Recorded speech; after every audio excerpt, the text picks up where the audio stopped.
खडकवासला धरणातनं मुठा नदीमध्ये मोठ्या प्रमाणात पाणी सोडण्यात आल्यानं पुण्यात पूरपरिस्थिती निर्माण झाली आहे। सिंहगड रोडवरील एकता नगर परिसरातील अनेक सोसायटींमध्ये नदीचं पाणी शिरलेलं आहे। अचानक पाणी वाढल्यानं नागरिकांमध्ये घबराट पसरली असून पुणे महापालिकेची सर्व यंत्रणा अलर्ट झाली आहे।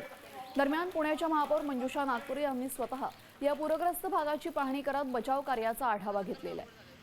आपल्यासोबत आमचे प्रतिनिधी अक्षय बडवे फोनद्वारे जोडले गेलेले आहेत। अक्षय, एकता नगरमध्ये नदीचं पाणी शिरल्याचं समजतंय, सध्याची तिथली परिस्थिती? हंगामातील पहिल्याच वेळेला खडकवासला धरण जे आहे ते 100% पूर्ण भरलंय आणि परिणामी खडकवासला धरणातलं जे पाणी आहे ते मुठा नदीत त्याचा विसर्ग जो आहे तो सुरू झालाय। त्यामुळे पुण्यातल्या सिंहगड रोड परिसरात जी एकता नगरी आहे त्या ठिकाणी देखील नदीचं पाणी शिरायला आता सुरुवात झालेली आहे। दरवर्षी आपण बघतो की या भागात सखल भाग असल्यामुळे पाणी लवकर शिरतं, पण यंदा सुद्धा हे पाणी जे आहे ते आता शिरल्यामुळे प्रशासन जे आहे ते अलर्ट मोडवर आहे। नागरिकांना देखील सतर्क करण्यात आलेलं आहे आणि त्यामुळे जे बचाव कार्यासाठी लागलेल्या यंत्रणा आहेत त्या देखील त्या ठिकाणी तैनात करण्यात आल्या।